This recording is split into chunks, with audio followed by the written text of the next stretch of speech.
Buenos días. En medio de los rumores y especulaciones sobre las negociaciones de cese el fuego provisional o permanente y de liberación de rehenes en su conjunto o parcialmente, el gobierno de Israel y su primer ministro Netanyahu no confirman ni rechazan oficialmente la última propuesta de Hamás o contrapropuesta, como la queramos llamar, que se consiguió a través de los mediadores egipcios y cataríes.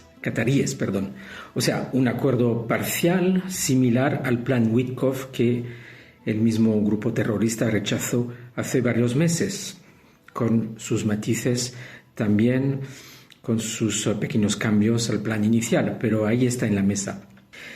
Al contrario, Israel lo está estudiando, así como la Casa Blanca, que sí lo confirmó.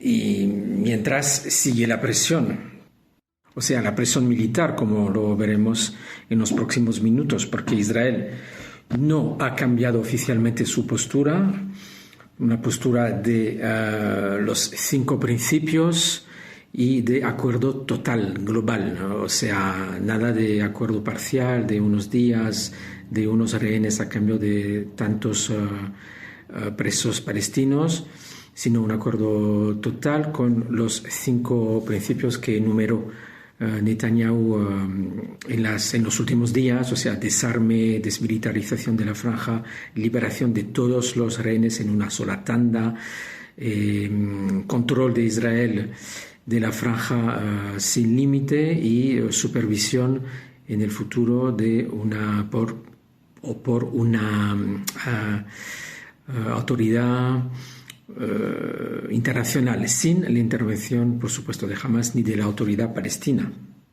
Bien, esta sigue siendo la postura oficial de Israel. Veremos cómo evoluciona esta posición. Y mientras tanto, como decía, la presión militar sigue ejerciéndose, los planes de ataques se precisan y también lo que estamos viendo son eliminaciones selectivas y sobre todo anuncios, avisos y anuncios de estas eliminaciones selectivas, o sea, precisamente ahora para enseñar a Hamás que nadie está a salvo, sobre todo los altos mandos que ahora están siendo eliminados desde hace varios días, y también todos los terroristas que participaron en el 7 de octubre. O sea, se supo que la semana pasada un comandante de la fuerza de élite de Hamás, Nukba, ha sido eliminado, que participó en el 7 de octubre. También el 10 de agosto la eliminación de uno de los secuestradores de rehén Yarden Bibas, de la familia de Bibas, que desgraciadamente la mujer, la esposa y los 2 niños fueron ejecutados por Hamás. También ha sido eliminado un comandante que se hizo, entre comillas, famoso por ser uno de los oradores de las ceremonias macabras de liberación de rehenes en febrero de este año. Y tampoco hay que descartar la presión que está teniendo Egipto frente a la amenaza de Israel de atacar y conquistar la ciudad de Gaza. También teme una filtración o una infiltración, mejor dicho, masiva de refugiados gazatíes hacia su frontera. Sabemos que Hamás es el enemigo de Egipto, Hamás los herederos de los hermanos musulmanes armados por Irán. O sea, Egipto, las autoridades egipcias no quieren verles en pintura de ninguna manera. De hecho, Egipto ha precisado un poco más sus planes de ayuda de alguna forma en delinear lo que sería el futuro de la franja. Por ejemplo, propone custodiar las armas de Hamás progresivamente durante algún tiempo indeterminado, durante la fase de desmilitarización de la franja, también en la fase de desarme de Hamás, que inevitablemente tendrá que ocurrir en el contexto de la reconstrucción de Gaza postguerra. También en paralelo anuncia su plan de adherir, de participar a una administración temporal de tecnócratas, también palestinos, todo sobre o durante los años posguerra y bajo la supervisión de la autoridad palestina y también bajo mandato del Consejo de Seguridad de las Naciones Unidas. O sea, son detalles un poco más exhaustivos de la participación de Egipto en un futuro de la Franja de Gaza. Y esto es muy interesante porque realmente sentimos su implicación y la voluntad de no recibir a ningún gazatí o a los menos posibles en su territorio. Y independientemente de lo que ocurre entre bastidores, de lo que se habla, de lo que se discute, el ejército israelí ha delineado y ha precisado su plan de acción en la ciudad de Gaza. De hecho, la operación ya tiene un nombre muy poco imaginativo, la verdad, esta vez, pues se trata de la operación Carros Gideon B. La anterior, que empezó hace unos meses, pues era la A. Y se prevé el despliegue de 5 divisiones con decenas de miles de soldados. Estas divisiones participarán en la ofensiva contra la ciudad de Gaza, que de hecho ya ha empezado. O sea, últimamente hablamos de los barrios más al este, sobre todo el barrio de Zeitún, también en el norte, el barrio de Kfar Jabalia, que está siendo atacado.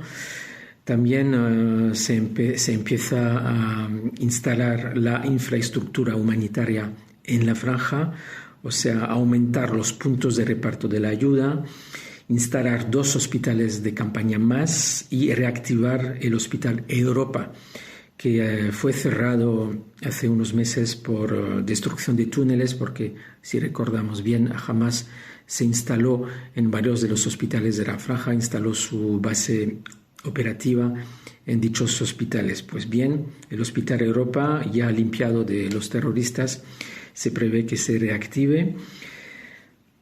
La operación también tendrá varias fases, por ejemplo, la evacuación de la población paulatina, a la que seguirá el sitio de la ciudad de Gaza, o sea, la ciudad estará rodeada por el ejército y este ejército llegará a áreas aún sin haber sido atacada, sin haber sido tocada, podríamos decir, que todavía tienen bolsas de terroristas. Ahora bien, la pregunta que nos hacemos es cuáles serán los filtros para prevenir la evacuación de terroristas al mismo tiempo que los civiles. O sea, se supone que las fuerzas israelíes tienen también sus unidades de inteligencia que podrán distinguir en la mayor medida posible quién es terrorista y quién no.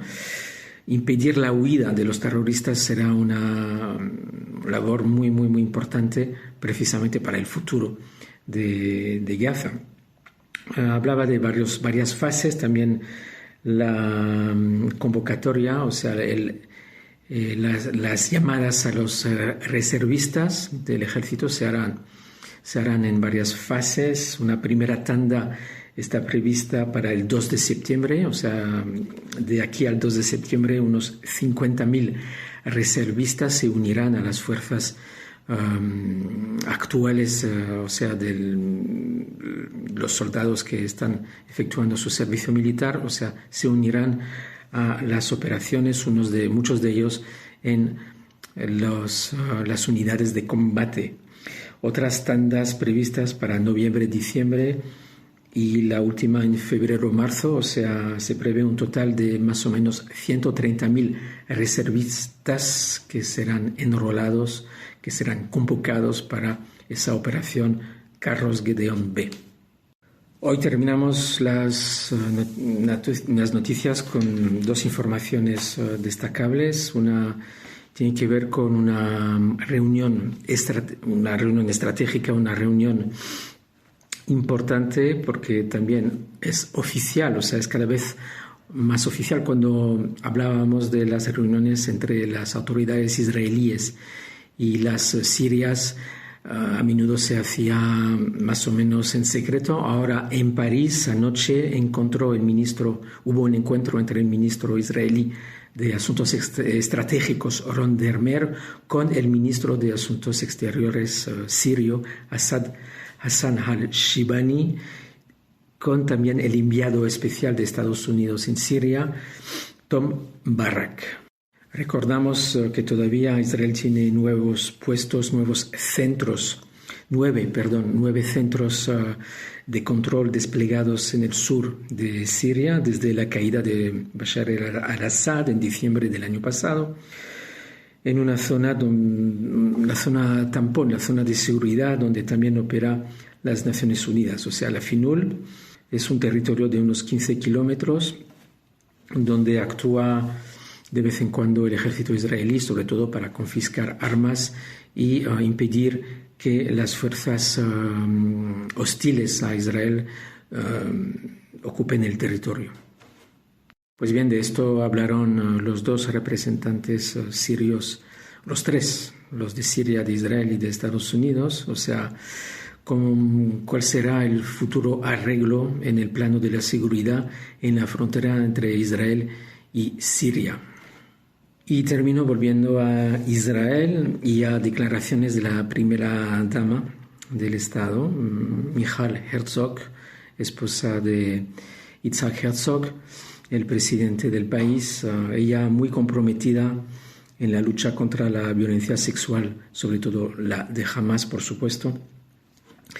Declaró ayer que se congratula de la inclusión del grupo terrorista Hamas en la lista negra oficial de los países y grupos que cometen actos sexuales, crímenes sexuales en conflictos violentos de la ONU. Es una lista de la ONU, así lo anunció su secretario general Antonio Guterres la semana pasada. Michal Herzog apuntó que ya existían las pruebas desde hace mucho tiempo y ya era hora de que Hamas figure en esta lista de los países que cometen de forma sistemática actos sexuales, violaciones en grupo, mutilaciones genitales, abuso sexual en cautiverio. Todo esto es la obra de Hamas y así lo denunció y lo sigue denunciando Michal Herzog, añadiendo que para el grupo terrorista estos actos, estas acciones son herramientas de terror deliberadas, premeditadas y, sobre todo, sistemáticas. Así opera Hamas y contra Hamas está luchando Israel. Bueno, seguiremos mañana con más noticias. Hasta entonces.